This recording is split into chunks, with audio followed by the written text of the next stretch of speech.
All right, good afternoon, everyone. Welcome. This is the Justice Project Oversight and Planning Committee meeting for January 2026. It is January 15th, 2 p.m., and I officially call this meeting to order.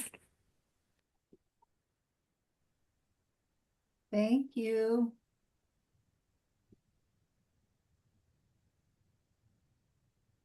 Tasha, I you're gotta muted.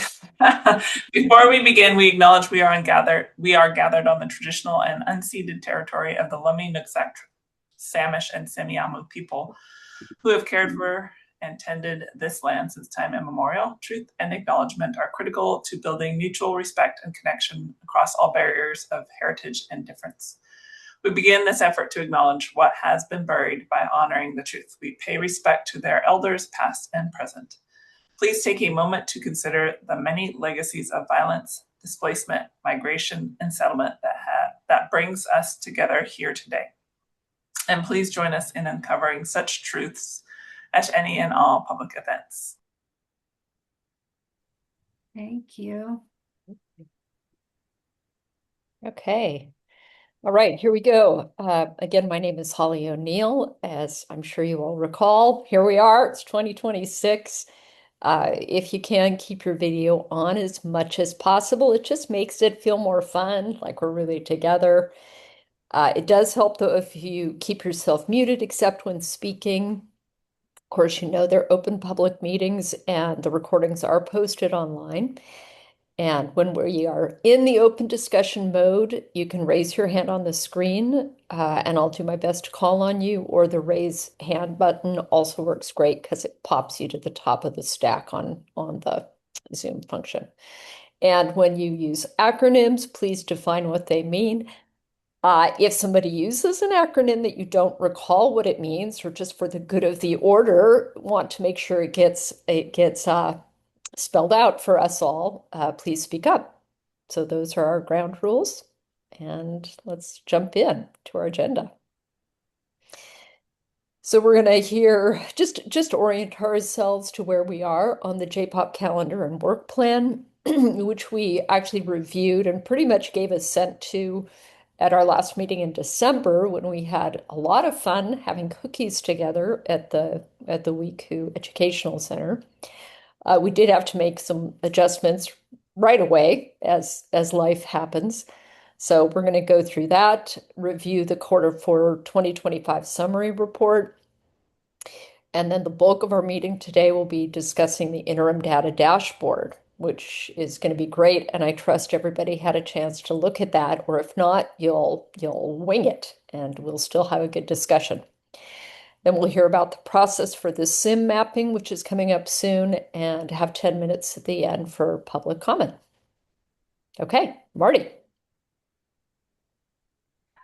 Holly. Oh, am I on this? Oh, Yeah. great. Yeah, here we are on January 15th. So just as I said, I think what's important to note here, though, is that we really wanted to have a conversation and learn more about the swift, certain, and fair approach, because that was part of what we were seeing or as a potential impact on the disproportional incarceration of Indigenous persons in our community. So we are hopefully going to bump that into February 19th. And it worked out pretty well in that we do want to talk about the data dashboard at this meeting because we're trying to get that online. And we didn't yet have any presenters for the swift, certain, and fair approach. So if you do know anybody who can present on that program, let Marty or I know, okay? Because we still are trying to find the person who can come and talk to us about it. Okay.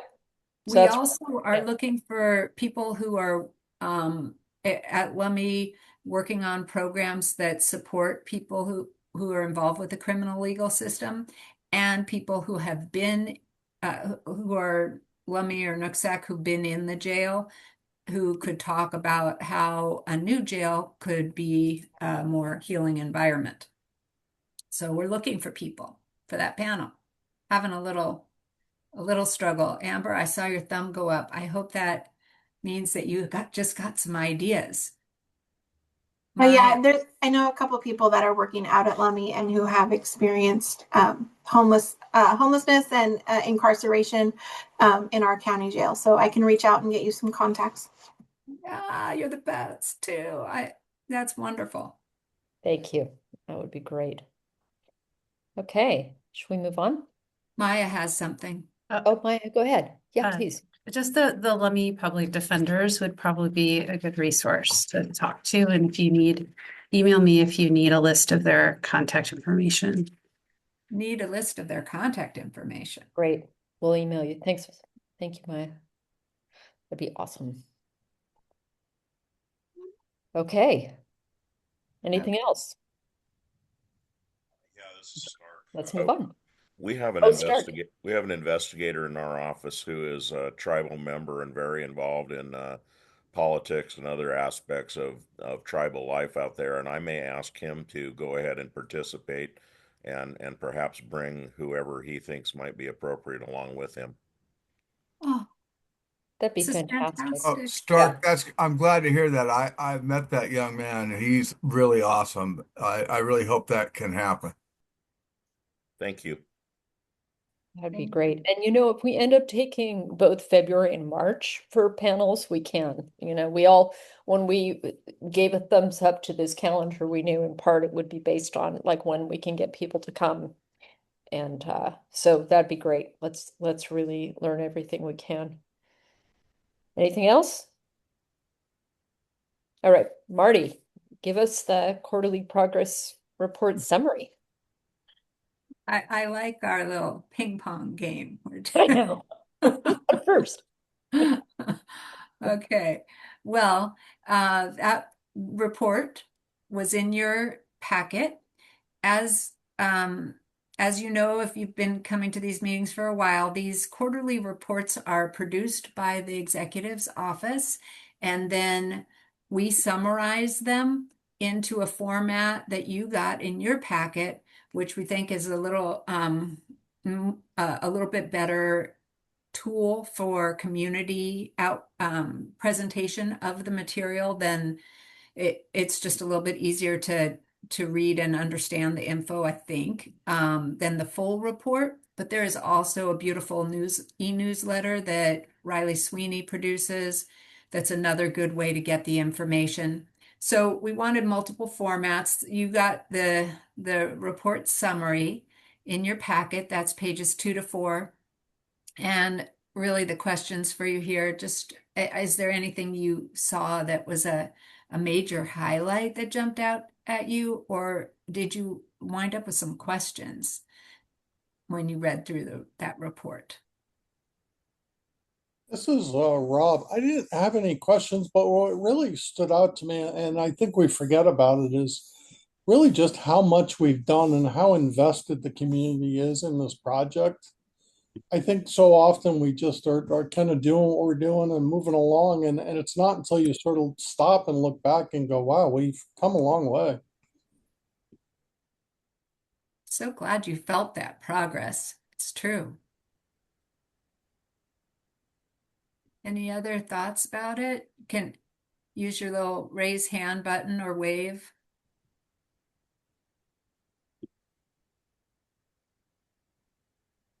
Okay. Oh, looks like Pamela. Pamela, did you have your hand? Yeah, go I ahead.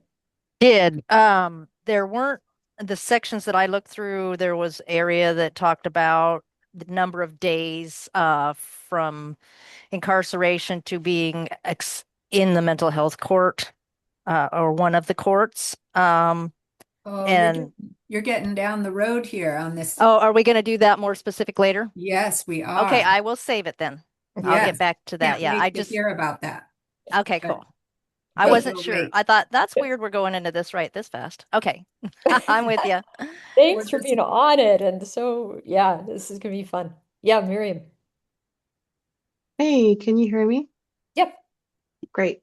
So, I had some questions around like who are some of the people doing or conducting different like analysis, like who is the consultant who's analyzing the mental health and substance use treatment programs, and kind of like what is the process for that? And then also, who is the behavioral health planning consultant? And, when can we expect, presentations or updates about their process and kind of what they need from us in terms of an oversight and planning committee. So those are two questions about, I'm assuming they're two different people, but again, not entirely sure. One of the other question I have is, I literally wrote these, like, can we begin getting a financial breakdown of what the tax dollars, for the, um, what was passed, what that has gone towards, and or have we started even touching that, or what are the numbers essentially? Because I'm seeing a lot of development. Like Rob said, we've done a lot of work. There's we, meaning big we, we've done a lot of work. So there's a lot of development and partnerships. And I just want to know like what resources are being used for those. Is this all going towards the Justice Project? And, kind of what is that breakdown like? Yeah, that's all I have. And I have a question about the process for the SIM update. But I think maybe we can talk about that later, it seems like. Yeah. We will talk about that later. Does anybody want to share any information relevant to the two questions Miriam asked? Because I kept wondering if they were the same consultant too. I don't know, but I do wonder, and it would be great to hear about that once they've started. And I know we don't have Hannah Fisk here right now, but she was somebody who I thought might be able to address those. We can go to her. Does anybody else know anything?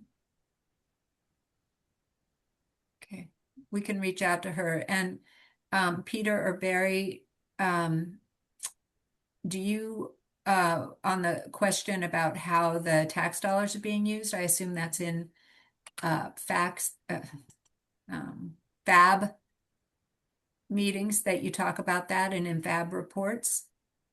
That's correct, Marty. Yeah. So those quarterly FAB reports are posted on the Finance and Facilities Advisory Board website. That would be a place that I would go to look first. Any other information you all know of to address Miriam's question? This is Peter. I'm on the FAB as well. We get monthly reports and they should be on the FAB website. And if at some point you'd like to have a presentation for JPOP, I think that'd be appropriate for those of us on FAB to present. So, but we'll obviously need a little bit of a heads up. It is starting to get interesting, I will say that. And we are starting to get numbers. So So Marty or Holly, could we follow up with a link? Because the website is at the Whatcom County site? Yes, it's Whatcom County. If you type in Whatcom Finance and Facility Advisory Finance and Facility. Yeah, I'm on the site. I'm just not. Oh, okay. I found it. Thank you. Finding it? Okay. Thank you. All right.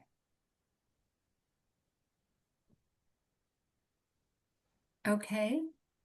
Well, thank you for those great questions. And I did just see Melora joined the meeting. And Melora, we had one question, which was about the behavioral health consultant that has been hired to do various work. And I'm wondering if you know anything about that. If you do, and you want to chime in, that'd be great. And otherwise, we'll follow up in writing after. Yeah, thanks everyone, and sorry for joining late. That contract is actually being managed by the exec's office and STV. So I know that they have been doing work and have been connecting some with Hannah Fisk, but the details are not actually something that we're managing at Health and Community Services. Okay. Thank you. So we'll try to find out more too. And we could follow up at the next meeting on that if we've learned something of interest. Well, are we ready, Holly? Yeah. Yeah. All right. I was saying to Holly before we started that today is a day where we are really in the trenches doing the work of this committee, which is looking at data that monitors progress on various projects and services that are the heart of the Justice Project. So here we are. It's a workshop-y kind of meeting where we're gonna work together on just looking at stuff and listening to any feedback you have. First, before we go into each section, I just want to give a little overview of it, and then we'll have discussion, and then we'll move on to the next section and have discussion. So that's how we've planned this. We'll see how it goes. And just to get us grounded, first of all, let me just apologize to folks who heard this at the IPRTF meeting on Monday. You will hear some of the same material again. So sorry for the repeat, but we want to make sure the folks here who from J-POP get the lay of the land as well. So what we are working to create here is what we're calling an interim data dashboard. And the way we've gone about creating this is to reach out to people who we believed had data that is already being collected and reported on a regular basis. It's easily accessible, it's reliable, and it's interesting. It's relevant would be another thing I would put on this list under number one. It's relevant to the projects of the Justice Project. And we collected, we're so very grateful to everybody who provided information. We got various data sent to us or got referred to data that we could then use. And we made summaries and charts, which you have seen in your packet. And then we sent them back to the data holders for edits and approval. And now here we are, we're getting more feedback, and then we're going to send semi-final drafts to the county staff to work on website design and get this stuff posted on an IPRTF website. And that's all going to happen over the next couple months. So very exciting. And here's a list of people who provided data so far. And again, just sincere gratitude to everybody on this list and others who have helped out with this project, providing the information that you have. This interim data dashboard has, I want to tell you what it is, and I want to tell you what it is not. I want the expectations to be realistic here. So what it is we are using data that's already collected. Some of it is point in time data. In other words, it was a report that was produced at one point in time. Some of it is collected on a regular basis, like jail booking data, for example, is always being updated. We're showing content, some of which is posted online. Much of it is not online already. And I feel like this is one of the big values that we're offering with this interim data dashboard, is trying to provide a kind of warehouse for stuff that is not already public, or may be public, but it's in a lot of different places, and we're trying to bring it all together and give people one place where you could go and get a fair bit of information. We're aiming for simplicity though. So we're trying to make this, each each part of the dashboard, something that you can kind of glean. A new user, a new visitor to this kind of information could glean information easily, somewhat in a glance or with a little bit of reading. And so where data is collected quarterly, we've tried to roll it up and just present annual data so you can see trends over time more easily. And so the charts aren't as busy, things like that. We're trying to make it simple at a glance as much as possible. And right now we're providing more outputs or how much is being done than outcomes, which is like what's the impact on people's lives.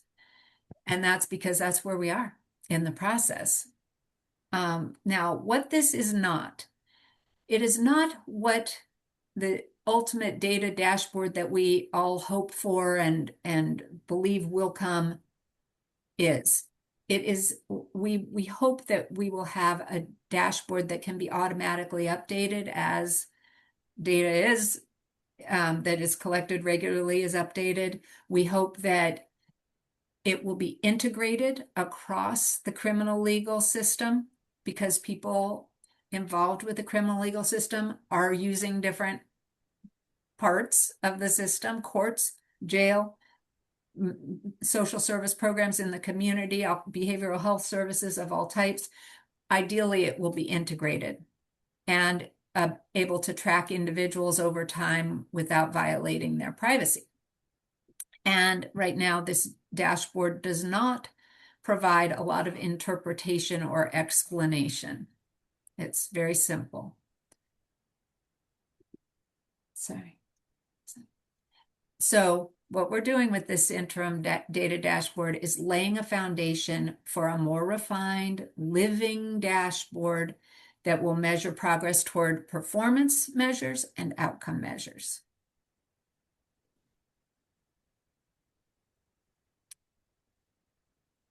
Would you like to do this part, Holly? Okay. So what we've provided in your packet is all of the parts really that we have so far for the interim data dashboard. And we organized it in these groupings. So you have the landing page, and then you have 7 sections, and we've organized them as questions. So if you're going onto the website, that's what you're looking for, information responding to these questions, which is pretty, it's linked to the evaluation plan, not directly, but effectively. I also want to make sure it's clear that what we're looking at today is not going to be exactly what it looks like on the website, right? Like that is out of our hands, where this is basically the data that would go on there. So the components are going to be consistent, but the layout and everything will probably shift. So what we did is we sent all these to you. And now we're going to go through the process of how we're going to talk about it. And so we kind of divided you into groups so you don't get overwhelmed. And we'll go through it one chunk at a time. So let's go to the next slide, please. So as we go through each chunk, these are the questions that we thought would be helpful for us all to hear and to make this a better product. So what was easy to understand, what wasn't easy to understand, what would make it easier to understand, and what else would you want to know about this measure?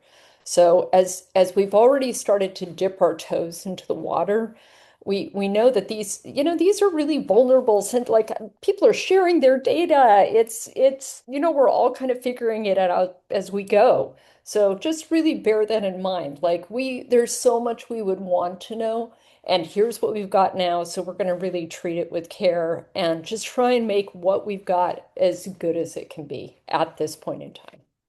So we're going to go through each chunk. These are the questions. I will just keep popping them up again to keep us focused, and we'll just go through it one at a time. All right? So here we go. First hunk. Oh, landing page. Right. You're on the landing page, but Marty, do you want to just Marty's going to talk us through each section, and then I'll facilitate the discussion. Marty, go ahead. Okay. So we suggested that everybody look at the landing page and the first two sections. So we're going to lump those together, and I'll just tell you what's on there first. So the landing page, it explains the organization of each of the other sections. And we want to make sure people know that we're trying to ground the organization in the results-based accountability model. The performance accountability part of that model looks at three questions. How much are we doing? How well are we doing it? And is anyone better off? And we use those, you might have noticed, at the top of each page, and try to show what type of question is that data addressing. And then over time, as we have more data and have more time for programs to be operating, and the kinds of changes that the Justice Project is designed to make have happened, like a new jail, for example, or behavioral care center, we'll be ready to measure these bigger population accountability level questions of, did health and did safety improve in Whatcom County?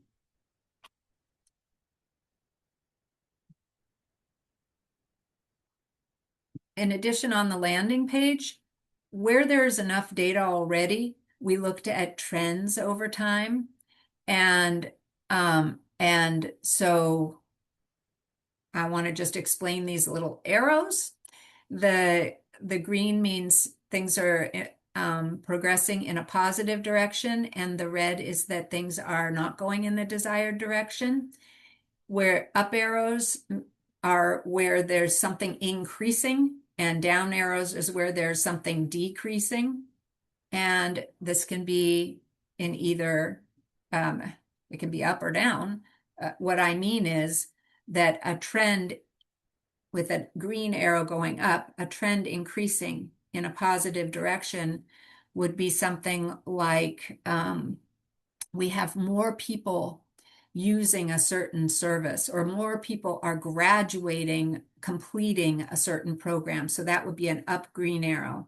A trend over time that would be a down green arrow would be things that we want to see go down are going down. So for example, charges or convictions after somebody completes a program. A green arrow would mean their charges and convictions are going down after participation. Red arrows is things increasing in a negative direction, like, if we saw charges and convictions going up, and trends in decreasing in a negative direction. So the red down arrow could be something like program utilization is going down when we would hope that more people would be seen. Now, the equal sign just means there's not an obvious trend. Things are just kind of bouncing along on a pretty even keel. Does anybody have any questions about any of that stuff?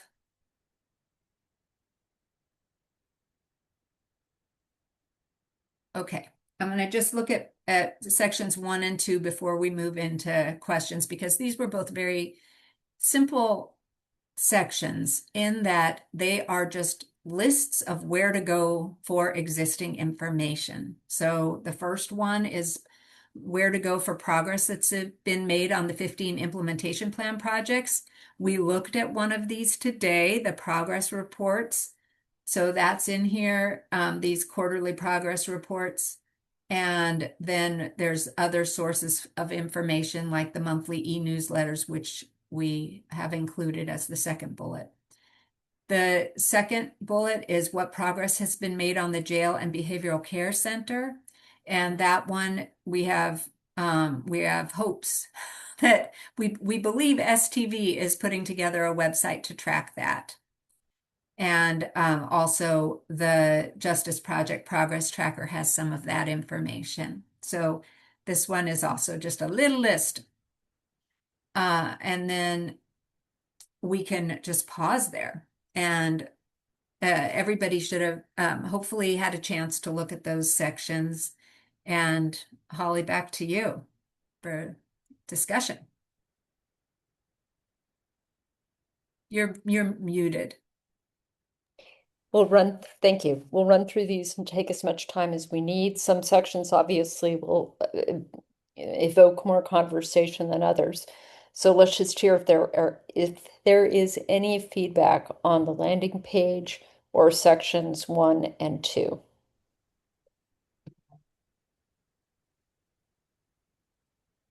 Okay, hearing none. We're going to keep going. Great. You can also say things like, I love it. I can't believe that representation was so powerful. You can say things like that too. Yes, Miriam. Oh, you're muted. Hey, sorry. Um, so for the landing page, really just like the organization, you know, I was wondering this when I first looked at it. And I read it several times and like went over it again and again to kind of see how it all meshes together. And I don't know if this is something you entertain or, you're thinking about, but my first like reaction was, can we use like the kind of the sequential intercept um, model almost like as an anchor for the organization of some of the those data, because it felt like it was kind of it was hard to essentially like pull it all together. And I know it's really, really hard when it's just like on paper and it's not an actual dashboard. It's just like all those things. But it was hard to, yeah. So I'm trying to see if maybe we could tie it to or anchor the sim as the kind of way to organize some of those data so it makes sense. Because I think there's a mix of like different types of law enforcement, like judicial and like more like jail-based data, and like there's all these other data that come from all these different people. And so I'm wondering if breaking it down by SIM would be helpful since we're already using the SIM, but that's just like a thought I had. Yeah, excellent. And you can just offer things like that. And we don't need to debate them. It's like, oh, here's a way it could work. Here's Okay, an cool. idea. So just Yeah. say it right out there. You don't need to qualify or whatever. Just say Yeah. that was Okay. great. Okay, let's keep going. Anybody else? Excellent. Okay, let's do the next section, section 3. Okay, this one is more meaty. And I'm not showing any of the sections here. We can refer to the packet for that, but I've just tried to summarize some of what's in each section on these slides. So we have utilization data in the how much did we do? How many people were served at the Ann Deacon Center for Hope Detox and Crisis Triage? How many people were served at our Lead and Grace? And then how well did we do it? That type of question is about what kind of progress did people make while they were in the program? Is anybody better off? Looks at after people have left the program, what has changed in their lives compared with how they were in or before they were in the program. So that's what we've grouped under is anybody better off. And these are, for me, the most interesting data. I look forward to hearing what you think was interesting and what caught your eye. So just to put up these questions again here. Yep. And if I we can, could, yeah, let's hear, we divvied you up just to sort of balance the participation so more voices can be heard. So first I'll ask if there's anybody in that first group, last name A through F. You got first crack at this one. Anybody in that group want to share some ideas, and then we'll open the floor to everybody.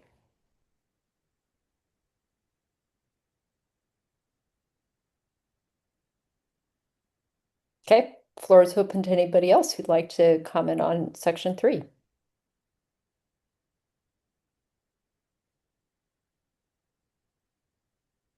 this section is the first where you see the real organization of these pages with the different headers where we say, you know, what's the indicator and how do you define it? Why is it important? Is there a trend? And what the data source is?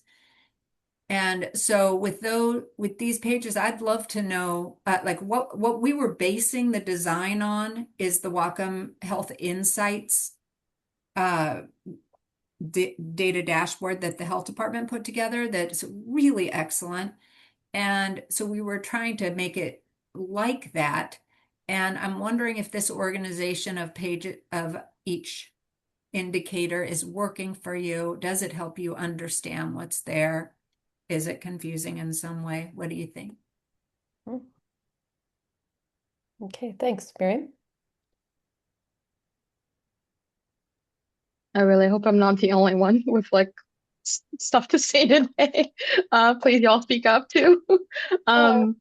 So I love the breakdown. I mean, it makes sense with the feedback from Village Reach. You know, I think one of the things we may need to define further is we need actual measures. So we have those questions. What did we do? How well did we do it? And and was anyone better off, right? Those are questions, but we need actual measures. And I think that it will look different within each of the things we're asking those questions about. So I think we really need to define what those questions are within each. And a measure is like, if you measure happiness, for example, you won't just ask, are you happy? You'll ask several other questions that pertain to different things. And so, you know, what are the measures beyond just those questions? Because there's 1,000 ways to measure if anyone was better off. And so those are the kinds of things I'm curious about. Are we basing it off of just the data we have? Or are we also basing it off of data we should obtain to get a better reading on the question? So that's my input from that. Thank you for that. And I'm realizing what I didn't say in setting this thing up, which is that the very first step, and I think maybe I said this at the last meeting, but the very first step was going through the evaluation and performance measurement plan that Village Reach put together and looking at all of the indicators that Julia listed for each project and then for outcomes. And you are right in that we did not put those questions on this version of the interim data dashboard to pin it to the evaluation plan. So that's something to think about. Thank you. Great, thanks. Okay, Tasha? So every time we went through it, of course, in our planning meeting, and I've reviewed it just briefly and more in depth a couple different times. And every time I'm pulling out different things and asking questions and trying to, it's very complex to take in all at once. So highly recommend kind of like processing it and then coming back to it. But I guess on this first section, and this kind of speaks to what are we trying to get at. So the data for the Ann Deacon Center of Hope, how much are we doing, and bed use rate. Like it looks like, you know, we're going down, not percentage wise, it's only a 4% decline. I don't know what that number means in actual numbers of beds or actual number of people served. But I guess if we're using detox less, are we seeing a decrease? What I always want to know, and this isn't maybe what we can, but this is what I would like to capture is there a decrease in the number of people being contacted in the community by ART or law enforcement or whatever for crimes or disorderly conducts related to public intoxication type issues? So or drug uses. So I guess it's like good information, but again, it kind of speaks to that. Is anyone better off? How do we capture that data is something that when I look through this, it's good information, but what is it telling us? Great, thank you. Corey? Yeah, so this is something that I first noticed when I was like going over my section, and I think I'm kind of seeing it in the other sections now too, is that use of the trend symbol, the little arrow that's indicating up for green or, red for negative. Um, and I'm seeing it used in quite a few places to show like when we improve something, either in a positive or negative way, but not a lot of times like are we seeing the red arrow represented. I noticed that in my section there was a little chart where we actually did not improve and we did not stay the same. We got it a little bit worse, but that trend symbol was not there like it is for when we're doing better or improving. And I'm not sure if that's just a matter of like there hasn't been time to put it in, but I feel like it's important to like stay really consistent with using that symbol through each of the little graphs that were being shown and represented. And then also just for like transparency's sake, I think it's important that we have that remain consistent through all that and show that we do acknowledge and see where there has been a decrease or a lack of improvement. Okay. What Okay. section did you have? Just I had number 6, which was who is incarcerated. thank you. Yeah. Yeah. If there's just like 2 data points, if there wasn't a consistent pattern, like there's a couple of things where you have a number that's kind of, let's call it 70, and then it goes to 100, and then it goes down to 30, and that's all you have, it's hard to know whether to, with 2 data points, whether to call it a trend, So I was definitely being cautious where I put trend arrows, but we should go through it again, like you say, and just make sure that we caught all the ones that we felt like, yeah, that's 4 years in a row. That's a trend. So thanks. Yeah. Or at least to be visible with no trends are yet apparent, so that there's not just a gap like Corey just noted. Yeah, yeah, that'd be true. another way. Yeah. Thanks for describing that, Marty. Yeah, Dean. One of the things that occurred to me, looking particularly at the Ann Deacon Center in both the crisis triage and detox sections, is, whether it's a positive trend or not depends on the question you're asking. And so, early on after the development of the Ann Deacon Center, the major issue was, are these facilities getting utilized sufficiently or appropriately? Are we getting people into them who can benefit from them? And so an increase in utilization is a positive indicator from that standpoint. But when we begin to then look long term and think about the overall impacts, there's got to be more analysis that, we're not trying to do here, but that will become an issue later on. To what extent is the ability to catch people when they're in crisis and serve them in this setting, um, helping them in the long run? And so perhaps, one would think of a decline in utilization as a positive thing at some point because people are less in crisis. But that requires some more in-depth analysis that I think we're ultimately hoping we can achieve. Yeah, great point, Dean. Thank you. Mm-hmm. Yeah, Amber? I just had a clarity question. I'm on page 6. This is the section that we're on, right? Are we on section 3? Yes. 3. Yeah.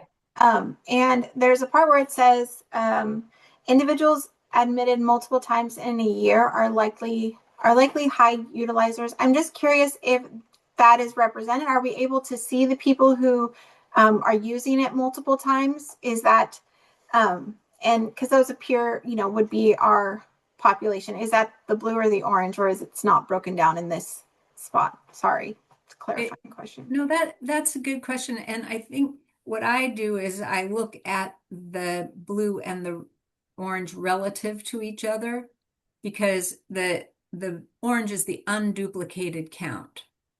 And so if there's a big difference between those two numbers, and Rob can correct me if I'm not understanding this correctly, but I would say that if there's a big gap there, the blue is much higher, it means that a bunch of people are coming in repeatedly, or being admitted repeatedly, or at least being referred repeatedly, depending on the program, then are, that are being repeatedly admitted or referred.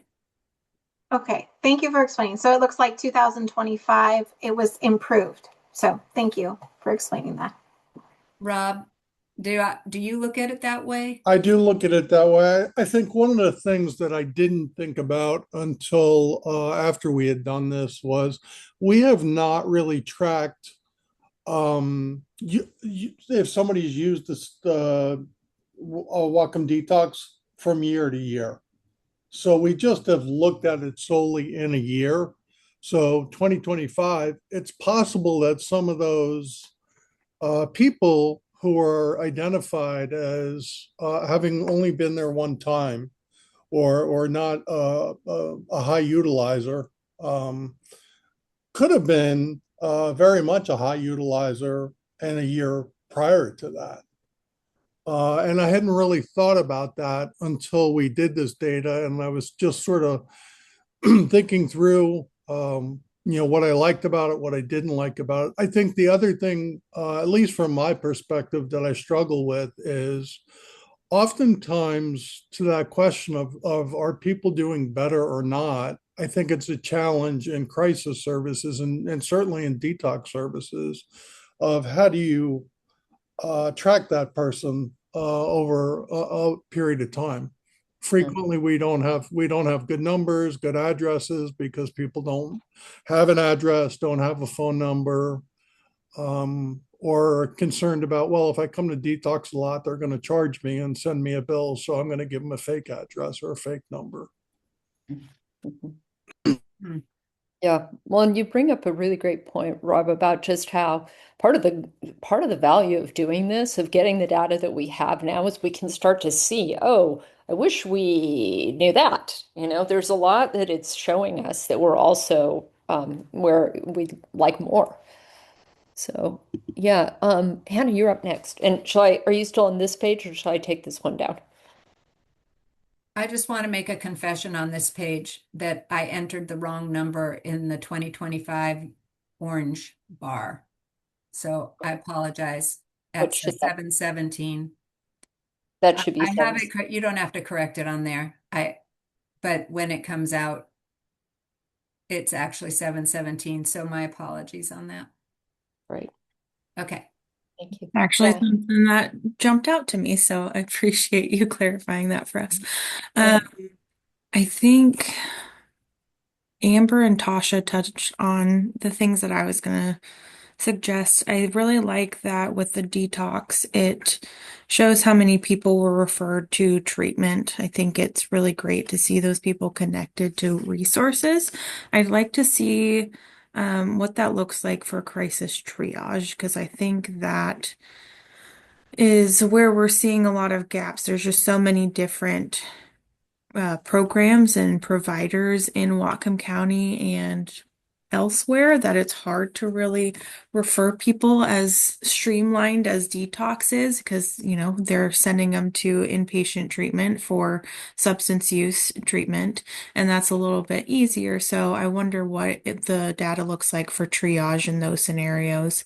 Go up one, Holly. Mm-hmm. Yeah. So we only have through 2024 for that, as far as outcomes for triage. And it seems like the outcomes don't really, let me see, aren't really indicative of whether or not they're, after they complete treatment, if they're going to another program. So it's nice to see it, like with detox, they're getting ongoing care afterwards. And I know that triage does that as well, but I wonder what that breakdown looks like for them. Are they having to go to inpatient stays, involuntary detainment? Not very many, I don't think. Are they getting connected with Grace Lead, intensive outpatient support, or just regular ongoing counseling?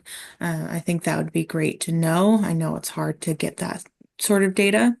And also similar to what Tasha had said, it'd be great to see how these numbers are linked to those overall like public health outcomes. I really like the Health and Community Services website and how they showed kind of what's optimal for certain data points. And so wonder how these connect with, opioid overdoses or number of calls to art or how many people are being referred to Grace and Lead, stuff like that. Would be cool to learn. But also, I just want to say shout out to everyone who did this data. It is really, really helpful, and I think it really shows how much these programs are doing for these people in our community. Yeah, thank you.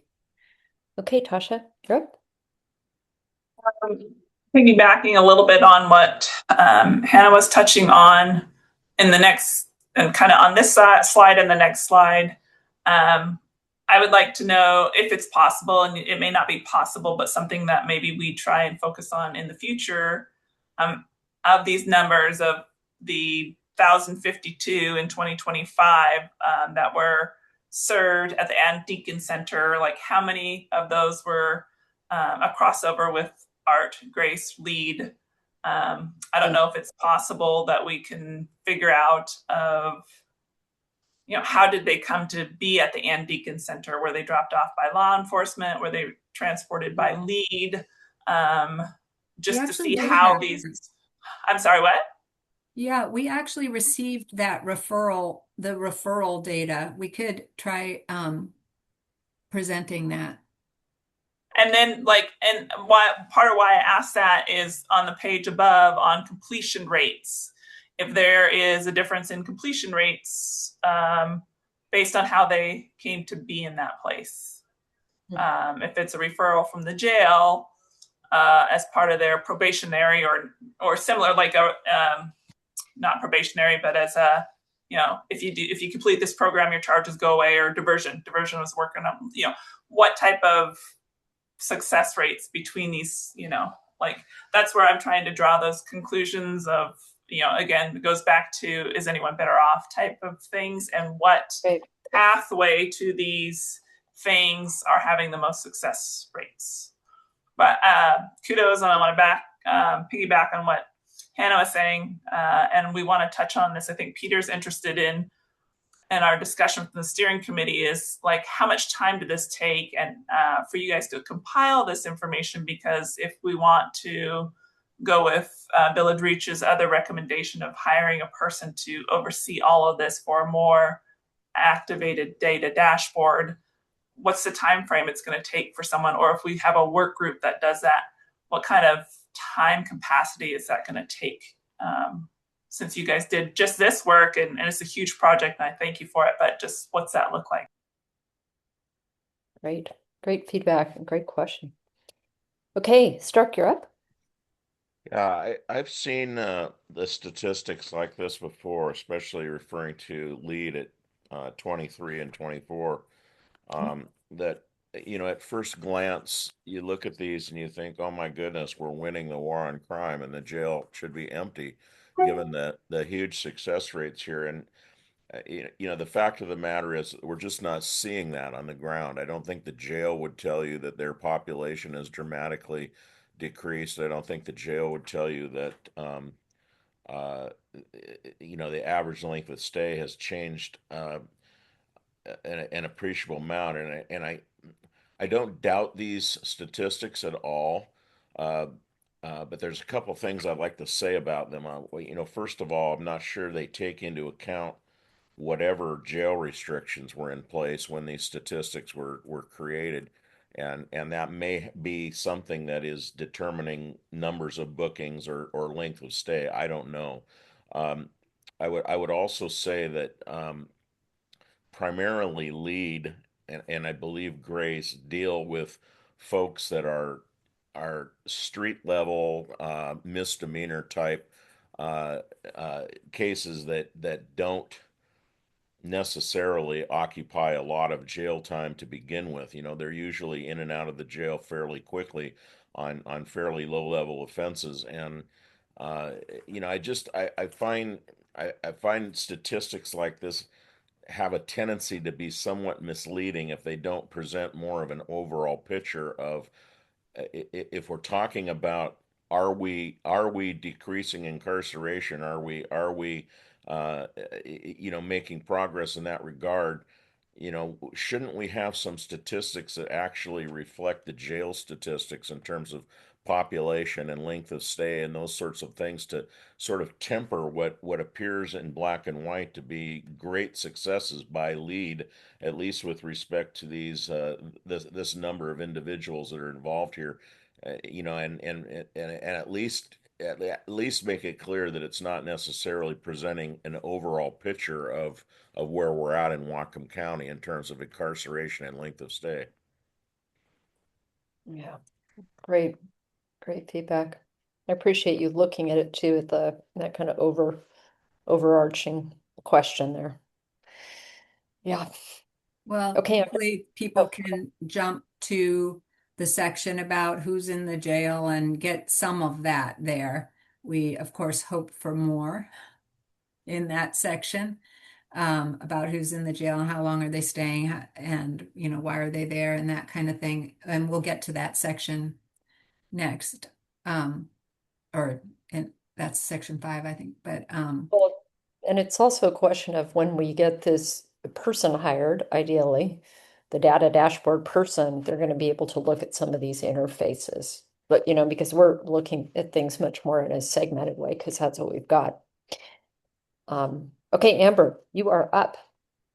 Hi, thank you. I really, well, one, I really like the PowerPoint that has the triage and the detox center challenges. I think that was very helpful. I enjoyed reading that slide.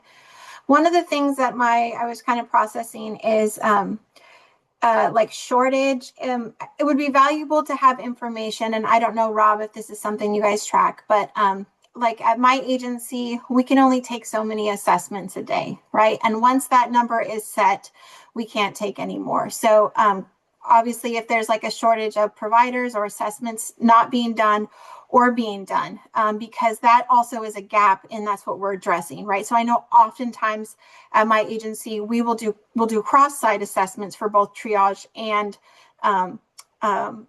detox because they don't have providers. So I would be interested, because that's also what we're trying to fulfill, right? It's making sure we have providers.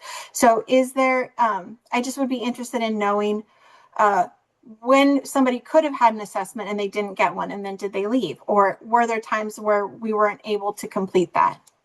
I don't know. yeah. I think it's a great question, Amber. I think that no, we haven't tracked that consistently or well. And I think it's the other piece that we haven't done a really good job with, that I started to look at and work with as the new Skagit comes online, is how many times have we turned people away because there was no room at the inn?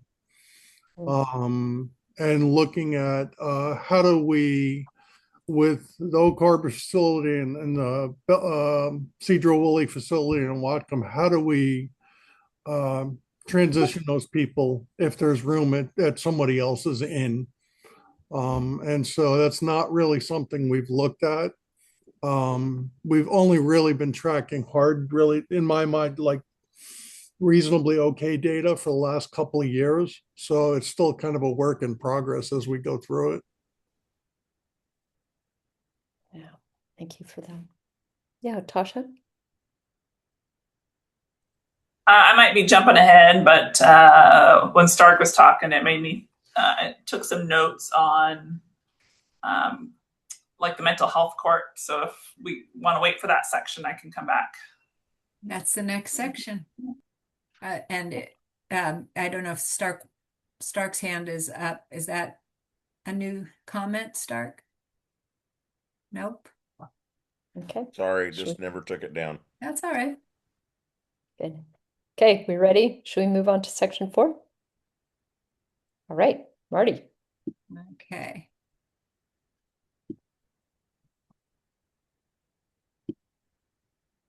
So with section 4, we are looking at how our alternatives to incarceration working. And at the top of that section are a list of alternative, like therapeutic court programs.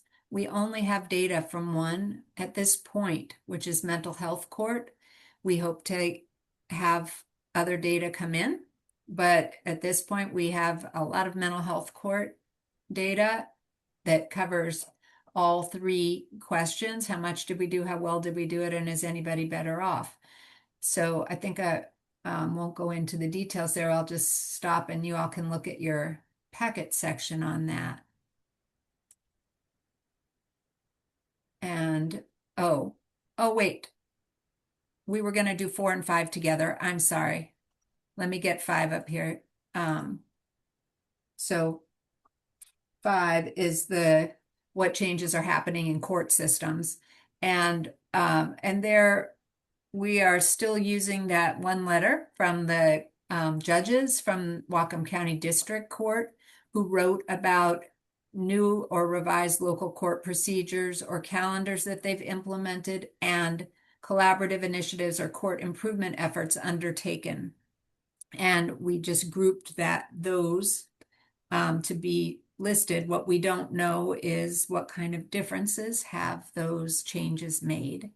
And it would be lovely to have that information as well as information about more recent court improvements. And maybe, Jake, maybe someday we can talk about that and try to see what else we might get that the courts are already collecting that would shed some more light on changes happening in the court system.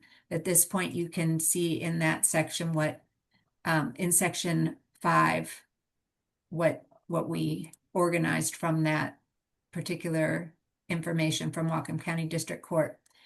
And here are the questions again about what was easy to understand, what wasn't, what would make it easier, and what else would you want to know? Stop sharing. Okay, so people who are assigned to this, I just had my email up and I lost it. You know who you are. Who was assigned to 4 and 5? Here we go. If your last name was in G through K, you get first crack. Okay, then the floor is open. Anybody else want to jump in on things you noticed? Yeah, Hannah, go ahead. I just want to say, love this data. I think it's really great to see the long-term data for 5 years post enrollment with mental health court. That's something that we do not get to see, and I would like to see more of with other programs. And so that it will be a huge undertaking for the community. I'd also like to know what, for the individuals who did not successfully complete mental health court, the reasoning for that. I think that'd be really great to know, and like what other services they were connected to, and just what the outcome was. Did they go back to jail or did they not? Yeah, I work with a few of those clients, so it would be interesting to see how the data aligns. Excellent, thank you. Yeah, Pam. Okay, I have a couple of comments. Yeah, right. Let's see. So I was looking at time from arrest to entering the mental health program, and I really super appreciated that it said in there sort of, they didn't call it an industry standard, but 50 days is kind of a goal of, it should take 50 days. So I love that. And I noticed that not all the different areas included like anything about what is like, oh, this is what we're shooting for kind of standard. So, I noticed in 2023 we were at 426 days, and then 2024 we were at 280 days from from arrest to entering into the mental health court program. And it would, so I think that would be included as an improvement. And I wondered what were we doing that brought that number down pretty significantly. So so if there's some way to identify, like when we have a big change like that, what did we do? Like what helped that improve, or what circumstances brought that improvement? So yeah, so anywhere that we can have a standard attached to a description, I think is super helpful. And then also what accounts for either a decline or negative result or a positive result that we've seen over a period of time.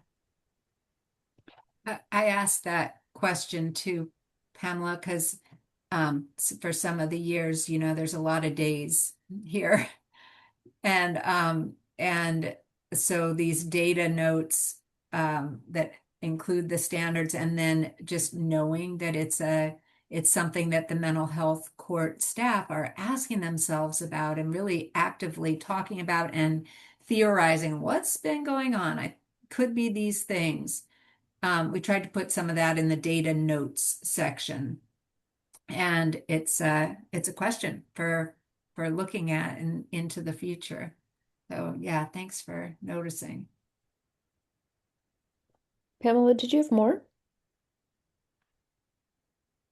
on this one that you wanted to this No, on this I section? think I'm good. Although I do want to say those indicators, like, is this about that you have three different colors, three different indicators? Is this about how much we're doing, how well are we doing, or is anyone better off?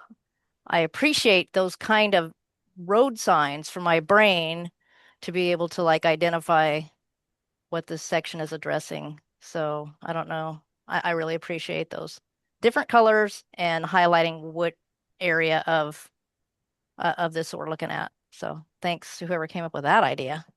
That's good to hear. It's part of the results-based accountability framework that when we approved the Justice Project Implementation Plan, we all agreed this was the methodology we were going to use. It's the same one that the health department uses, and I think City of Bellingham. Anyway, so yeah, it's using that same methodology. So I'm glad it's working. Yeah. Miriam? Yeah, so just wanted to say that this is so cool. I just putting this together. This is just dope. I feel like that's not said enough. And so I'm gonna keep saying it. And yeah, just really cool to be able to see things this way, and be able to answer some of the initial questions we have, knowing that there's so many more, but just this initial step is really great. And I wanted a clarifying question. So for mental health court, it's my understanding that there's mental health court, and then there's the therapeutic courts, and then within the therapeutic courts, there is the recovery court and the family recovery court. Am I wrong? I agree with you. Yeah. Okay, so there's therapeutic courts, which has two subsets Hi. of courts, and then there's I a see mental what health you're court that's saying. different, or Can I I see. jump in here? Sorry, this is someone? Jake. Thank you, Jake. Yeah. Yeah. So you're correct. The therapeutic courts are kind of the overall umbrella. Mental health court is under district court as well as the city of Bellingham. They both operate individual mental health courts, Okay. with the health department also involved. And then recovery court and family court are under the superior court. So a different Ah, branch, which is not listed here as well. Bellingham Municipal Court also operates independently, a community court, which was started a year wow. ago. And yes, district court probation is involved in that, but that is not under the district court umbrella. That is the city of Bellingham's specific court, the community court. Hope that clarifies. Thank you. That's super helpful. So it means like we'd kind of need data from mental health court, which it looks like we have. We'd need some from recovery court. And then I don't think family recovery court would count because of the kind of sensitivities in family recovery court being different. I don't think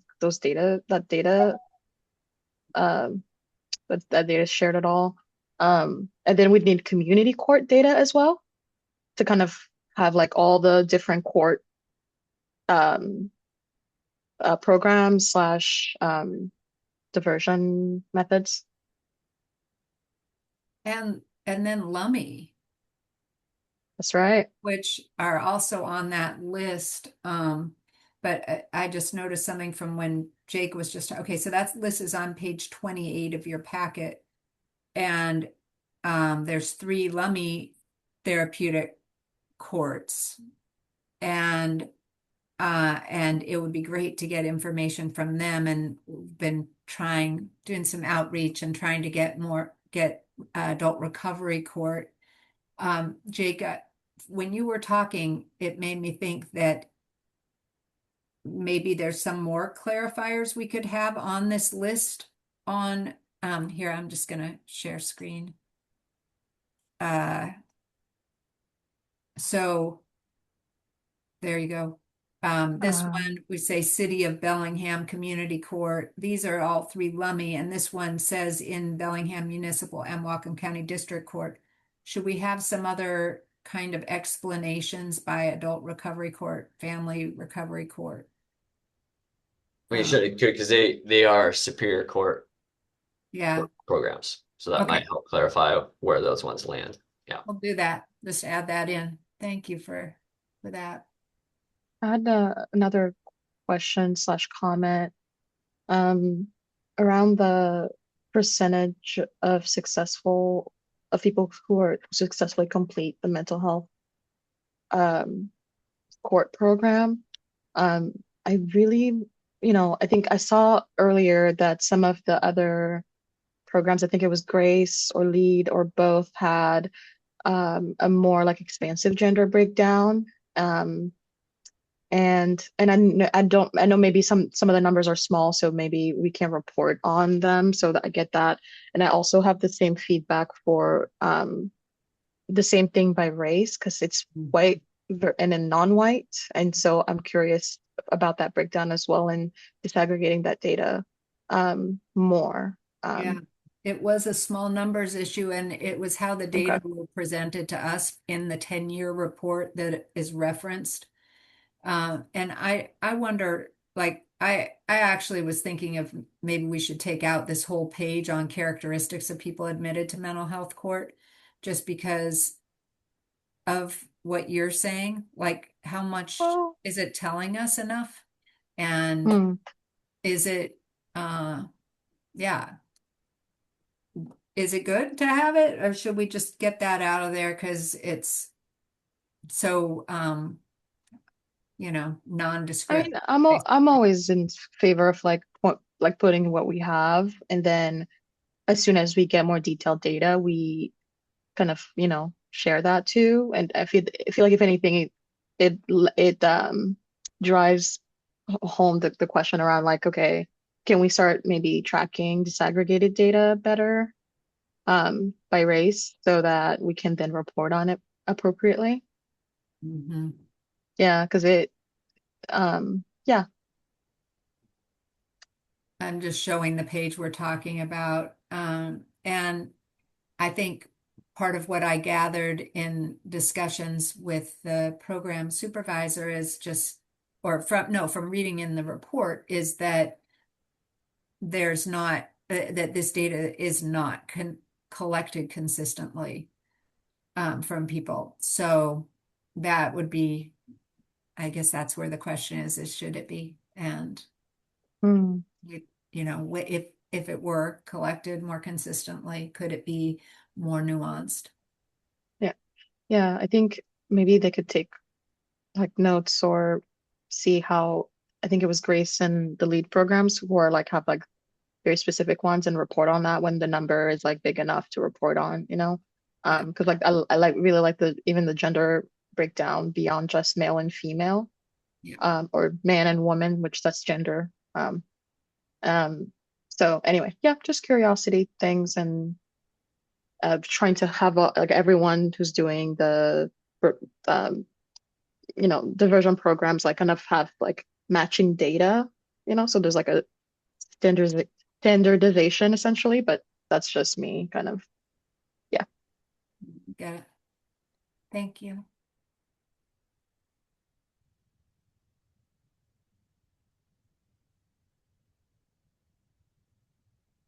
Tasha has a hand up. You're muted, Holly, if you were talking. Sorry about Sorry. that. Tasha called on you, but I was muted. So a couple things on this. On one of the pages, section 4, page 10, preliminary data indicates that over 10 years, there was only one post-program felony conviction. Is one of the things after graduation. So one thing that my brain popped on is because it's such a long time period, there is many legislative changes to law, and in particular, I think the Blake decision that made a lot of felony drug charges no longer felonies. So I wonder about whether those numbers were artificially lowered not because of programs, but because of what once was a felony is no longer a felony. And any other types of charges. I know that they've created some charges that have become criminal, but they're now civil charges, like similar to a traffic infraction. So is it designation changes, and was that considered in this analysis of the 10-year? And I know you guys probably don't know that answer, but that's just something that came to mind for me when I was just reading some of that. Is that how does that impact that, or is that brought into that analysis of this? So, Yeah, that's a good point. And at the beginning of this, it lists the years that the data covers, but that still doesn't tell you enough because we're looking at individuals. I mean, it does cover that time period during when Blake decision changes. So yeah, that's a good point. Things that might have influenced it. Yeah. Great. Stark? This doesn't really relate to the data that we're looking at, but since Miriam asked the question, I wanted to clarify. With respect to mental health court and recovery court, those are both therapeutic courts. And mental health court, as Jake said, is in district court, which has jurisdiction over misdemeanors. But the reality is that virtually all of the participants in both mental health court and recovery court are felony cases to begin with. We haven't been successful at all in getting any number of misdemeanor offenders into mental health court. Rather, the process is that they start in superior court, and there's usually some sort of a stipulated order of continuance or a deferral of some type entered in the superior court matter, and then they are sent down to district court to participate in the mental health court program. And if they complete that program, then it satisfies their obligations in superior court. But I think when you're thinking about these two courts, it's important to remember that both of them primarily cater to felony level offenses at the outset. That was helpful. Thank you, Stark. Could I just follow up? Why aren't the misdemeanors sent there?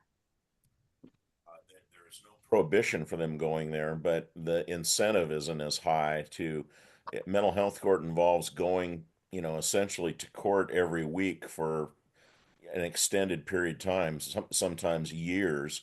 Yeah. And on lower level offenses, let's say a disorderly conduct, the person, is not facing any real consequences for the commission of that offense. And from a very practical standpoint, people aren't willing typically to go through the mental health court process to get out of or to resolve low level offenses. There's much more incentive for people on serious charges to go in there. That makes so much sense. Thank you.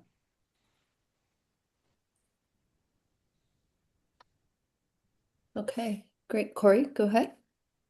Yeah, this is kind of jumping back a bit, but as we kind of talked about the methodology that we're using when looking at all these things, the how much are we doing, how well have we done it, that kind of stuff.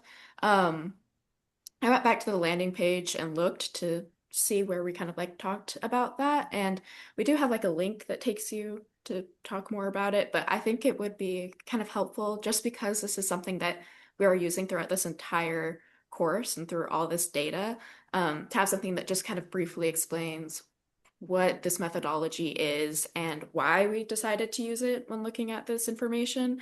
That's like right on the landing page where you can see it right away. And then take that with you as you continue to look at this information instead of having to go to like another website or an outside source.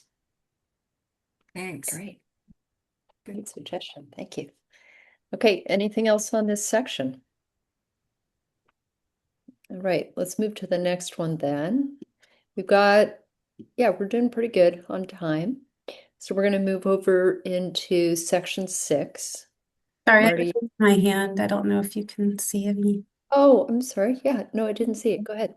I'm not certain if you guys will think this pertains, but I think you could include statistics about the juvenile court diversion program because it's been around for a very long time. I do think that they keep good records and data about that. And while it, doesn't directly impact the adult jail population, it is important, and it is data that we have access to about a diversion program that maybe someday could be a model for an adult style program. I don't know, it's a body of data that you might want to look at, including in your dashboard. That's awesome. Where can you let us know how to get to it? So juvenile court probation is the body that deals with juvenile probations. They supervise them. They have an employee who tracks it and deals with them. So I would think that would be a really good place to start. And you can come back to me if you don't get a response that's helpful there, and I can think about it more. Thank you. That's great. And we could at least add juvenile court probation diversion onto the list of existing alternatives on that first page, even if we don't get data we can use. So thank you. Yeah. Stark, did you have anything else?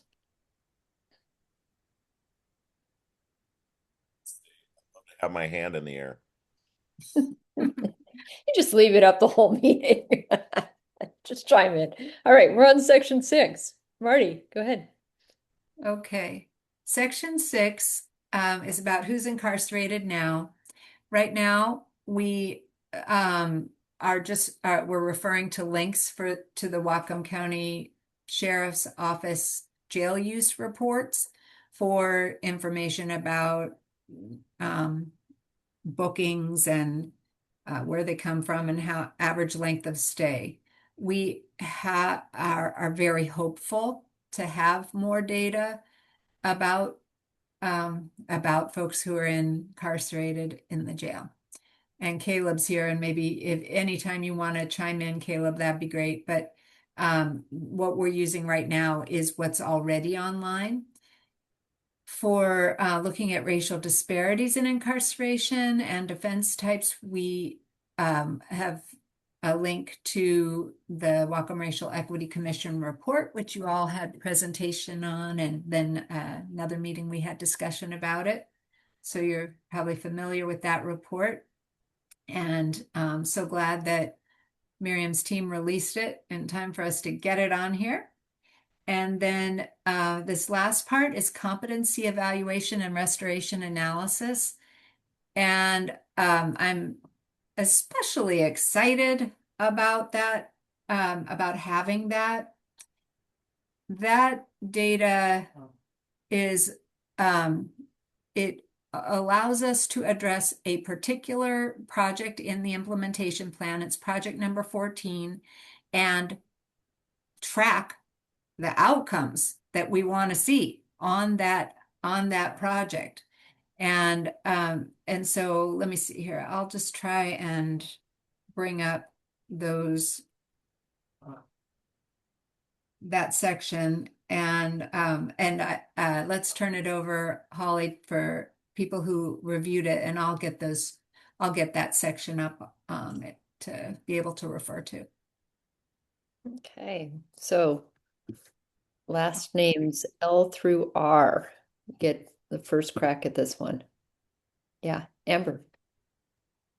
I was just curious to know more about the incompetency assessment that is happening. I guess I can't, if you could tell me where, like how we are determining that, because I maybe can't find it, but how is that being determined? Like what questions are being asked? Because that's what all of this is, a lot of this is based on that, and I would like to know what's determining that. I wonder if Maya or Stark could help with that question. Yeah, I can speak to that. What specifically would you like to know about competency proceedings? I mean, what is the process? Are we asking specific questions? Is there like a survey? Like what is determining whether or not somebody is competent or not?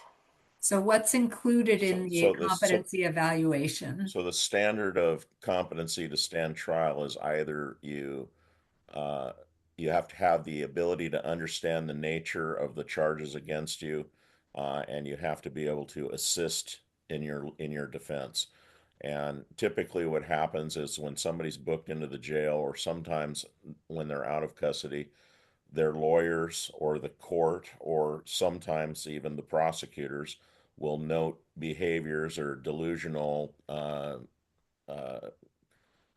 attributes of a particular person and question that person's competency, at which point a motion to stay the proceedings to assess competency is brought, and that puts basically everything on hold in court. And that order for a competency evaluation is sent to Western State Hospital, and competency evaluations uh, most of them now occur on Zoom in the jail, but they are occasionally done in person, either by a doctor from Western State or somebody that they've contracted with to assess the person's competency.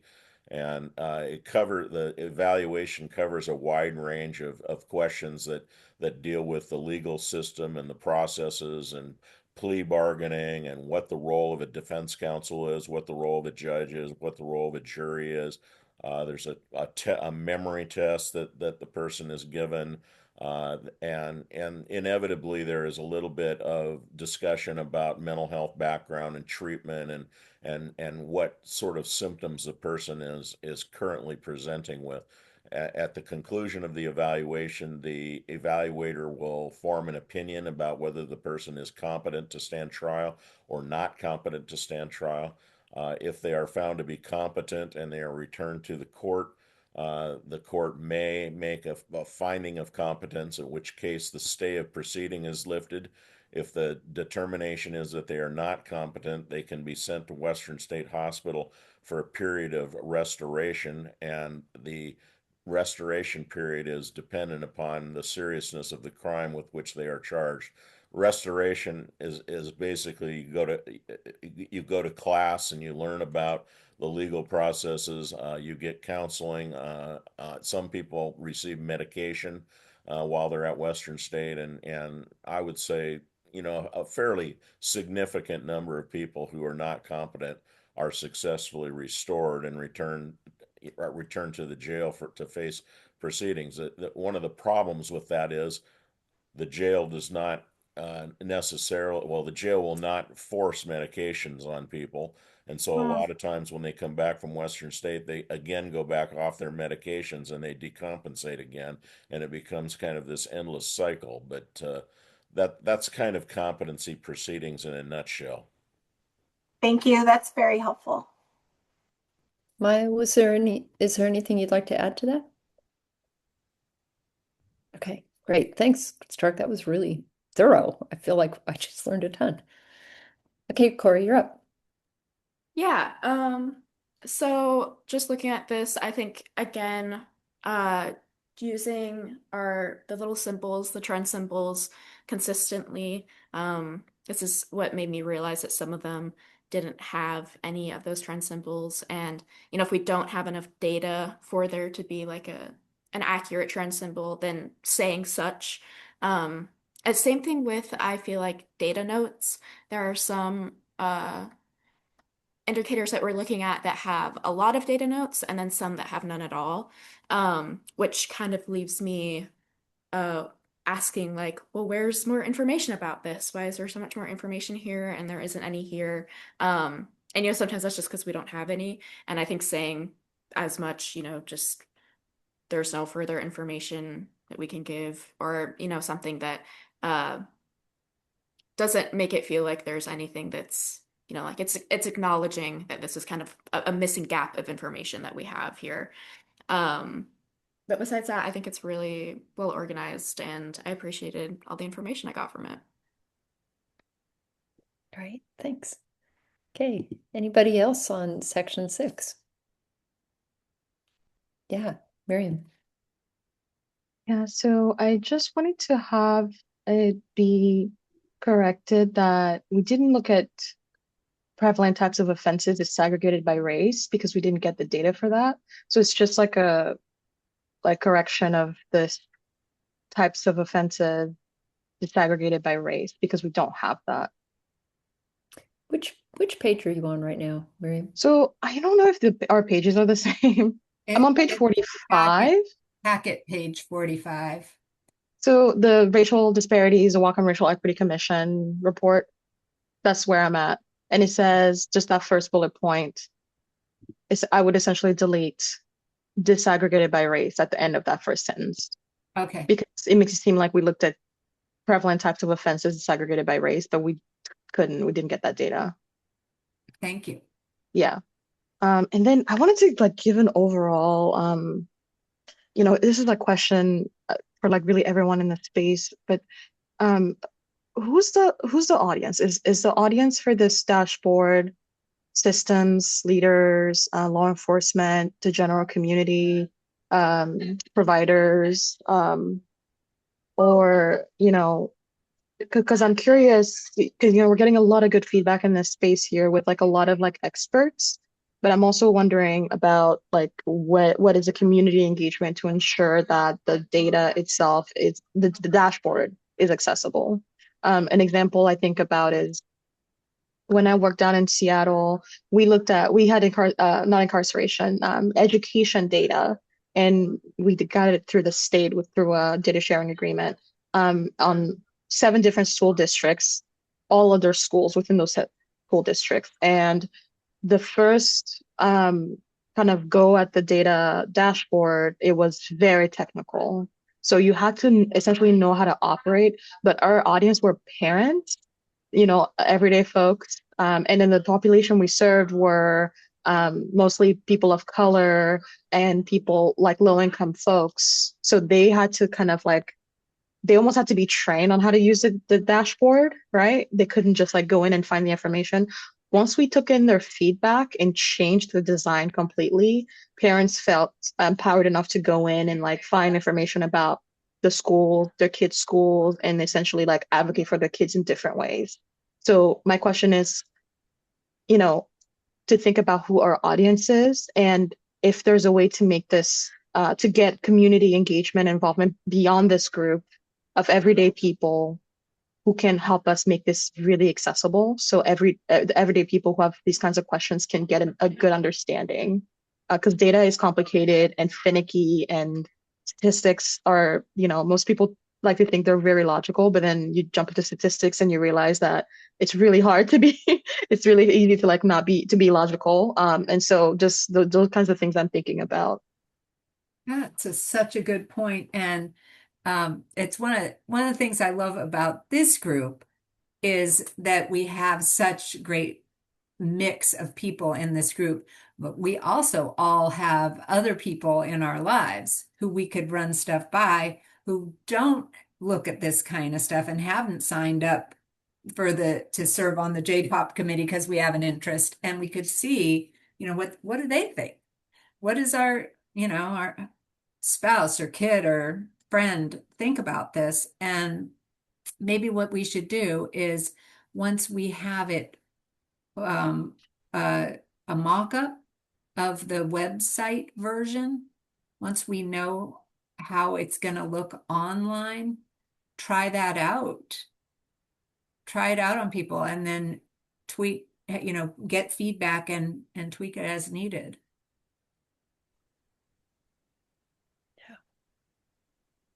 Yeah, when we had first been thinking about how to get feedback, we thought about asking you all, like, who do you think is going to care most or find this most useful? It really is a great question. And then we just felt like this was maybe where we're at. It's like, what's working? Where's the holes? Yeah, Dean. Sorry, did you call my name? Yes, sir, I did. Sorry. Yeah, I don't know that there was a clear answer to Miriam's question about the audience. My understanding is that this is intended to be for public consumption and therefore made accessible to the general public. There are also obviously audiences within the various organizations for meaningful data that have a lot of pent-up demand as well. And I think that'll be part of a broader discussion about how do we better integrate and share data across systems and then display it for useful decision making. So. Great. Wonderful. Yes, we are intending it for public consumption, but I hope that it's useful for all kinds of people, even people who are working in the systems as well, we hope it hits all levels and that the eventual data dashboard, this is a temporary one, and that the eventual one will also hit all levels, but there may be, it may be that there are different portals to enter it depending on your role. I think I've heard that suggested that maybe there's one part of the eventual dashboard, which is for providers who are trying to keep coordinated, perhaps, or for reporting on grants, things like that. And the public might not see that level of detail. At this point, we're trying to hit everybody. Anybody who would have an interest. Speaking of, we'll get to that. We should, I think we should move on because we have the what's next slides. So, Group 7, section 7. Share that. Okay. This is the final section, and there's some folks who had, depending on your letter, had this, but what this is the indicators that Julia from Village Reach picked to track over time to try to address whether health improved in Whatcom County and whether safety improved in Whatcom County. And so there's links to each of these pages on the Whatcom Health Insights dashboard. So we can go to feedback on this. Right. So let's start with anybody last name S through Z. You get first crack at this one. Any comments, suggestions, questions? Okay, floor is open. Anybody would like to give a reflection on this part? Yeah, Miriam, go ahead. Are y'all sick of me yet? So I remembered yesterday in a conversation we had at the commission meeting, but there's the chip and chaw, the community health improvement plan and the community health assessment something. So they had the previous one, they're gonna do another one too. So I think it would be good to have that in here too, as knowing it to see, like, did we improve health in Whatcom County? Because there's this, from my understanding, from what I've read so far, it's really expansive. And so anyway. Yes. Thanks for bringing that up. Yeah, great. Pamela? I was wondering if it would be beneficial to have ER use. I know we talk a lot about how our service improvement of our services saves the community money through lower utilization of the ER, the emergency room. So I'm wondering is that just really vague? Because those that are listed are pretty specific, or would that also be a good indicator if the use of the ER rooms are going down? That does sound like a good one. And I'm trying to remember if it is on that Health Insights dashboard. Did you look? Pamela, did you see it? The Health Insights. By the way, that is a really interesting. I did not look at that. It's really interesting for everybody in this room. It's really interesting to see that. So I'd recommend clicking on that link. Okay, anything else? Little stuff was on there, but that'd be great. Yeah. Okay, let's keep moving then. Yep. Because we're going to just talk a little bit about what happens next. And then we want to hear about where we're at with the SIM process. So what's next? And then any other comments, this will be the moment we capture them. So next slide, please. Okay. Sorry. There we go. All right, so here's where we're at with this little diagram. We'll see if there's any content edits that we want to make that we can pass over to Jill, and then Jill and Jenna and Riley, who are all working for the county office, and then Riley's with the executive's office, are going to figure out the design layout and get a preliminary posted online that we can look at internally, and then maybe even test with our audiences, as we discussed earlier, who are not on the inside track and could give some good feedback. We'll get that final review and then we'll go live. And in concept, the hope is we'd be able to post the data dashboard, the interim, let's be clear, the interim data dashboard in Q1. So that is the hope. And yeah, it's been a lot of work getting here and really important to do it. So just as a reminder too, and to loop back to the Justice Project Evaluation and Performance Measurement Plan that you guys all gave feedback on. You may recall more than once we looked at that thing and helped move that along. And there were near-term priorities that were in that report that were then like, basically, yes, we adopt this plan, and then it was presented to council with a recommendation that county council support these steps, right? So this first one, activate reporting. This was from Julia. Remember, activate reporting on indicators for which there's existing data availability and build draft public-facing dashboards. So check, we get, like, yay, we did it. Then the other key thing is to designate a dedicated role to make these data dashboards and getting all these measures together possible, establishing the shared indicator definition and conducting a next generation SIM mapping workshop, which is also linked to all this, like how are we measuring and seeing where we're making progress and what we need to do to go faster. So let's segue brilliantly into the SIM mapping. So Dean, is that you who's going to speak to this? Yeah. Okay. What's the scoop then? Let us know.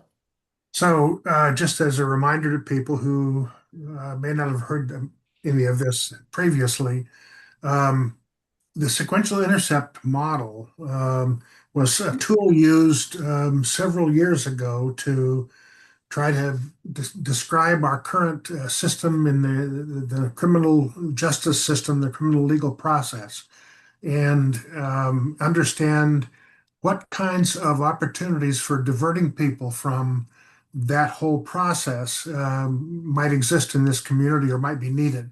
Is it possible for me to share my screen? Yes. Okay.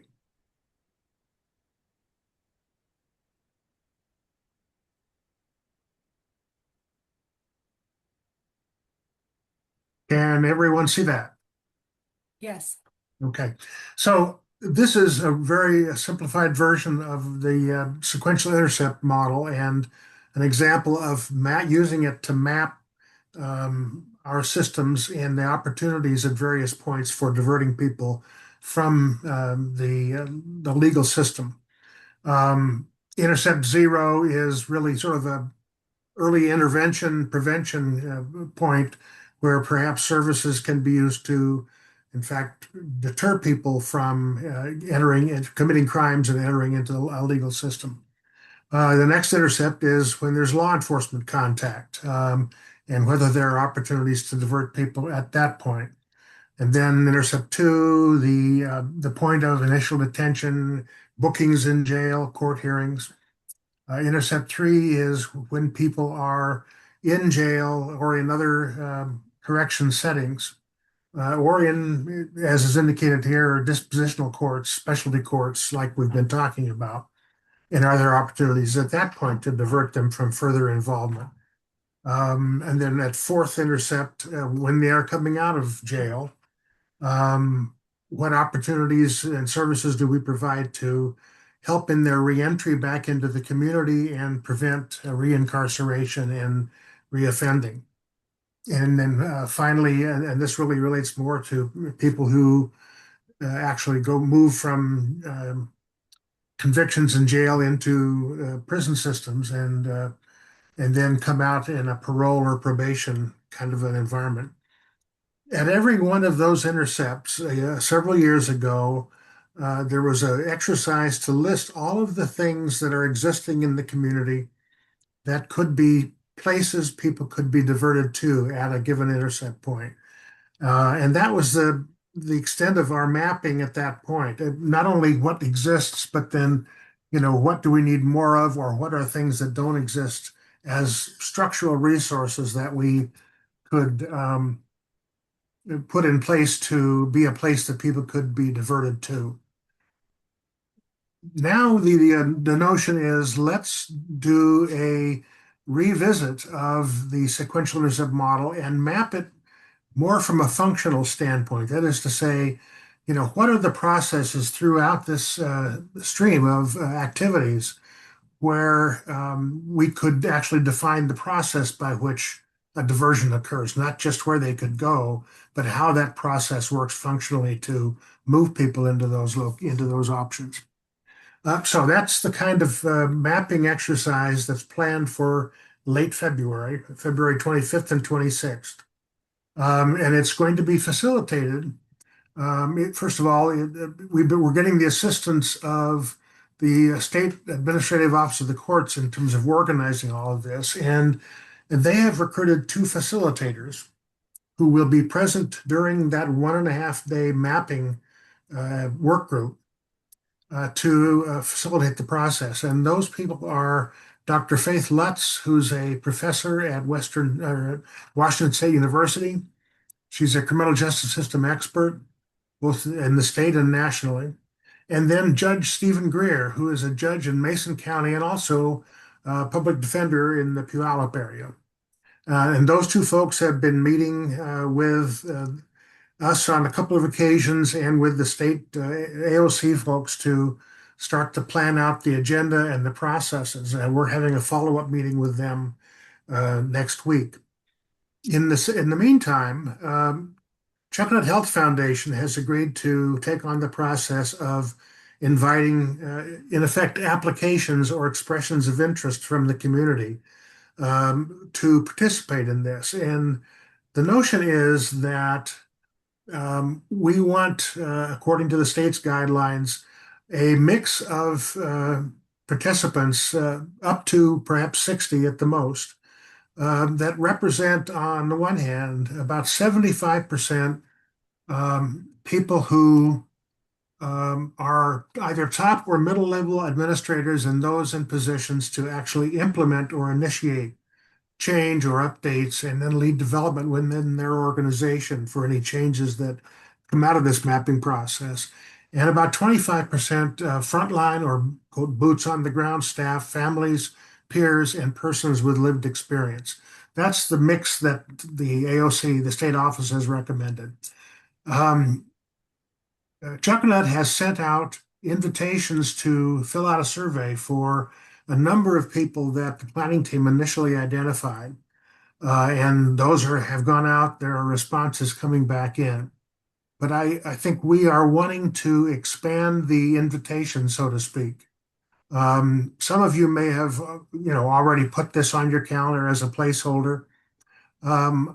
the process is we get surveys back from people who are interested in participating, and then the planning team will go through and make sure we've got the full range of organizations represented and the proper mix of participants to give us really expertise and information and experience that tells us where, how things flow through this system and where the bottlenecks are, where the roadblocks are to diversion, and really help us map out functional changes that might be possible. And then from that workshop, the likelihood is that there will be teams identified to follow up on recommendations that come out of that process.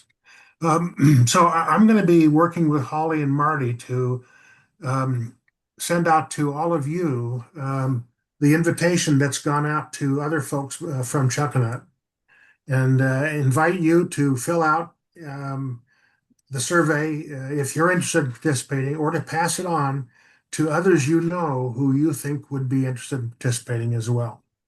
And that's the process we're going to move through with. You've heard already in this meeting reference to the SIM as perhaps one of the tools to identify where various data and measures are useful in understanding how those data can inform the facilitation of diversion efforts at various points on the intersect. So that's my story, and I'm happy to answer any questions. Thanks, Dean. Great. Thanks, Dean. That was great. So well presented too. And yeah, hopefully we get a lot of good participation in it. Okay, anything else? Okay, Marty, are we ready to move into public comment and wind this up? We are. All right, so anybody who is a member of the public who would like to share their thoughts with the J-pop, now's your moment.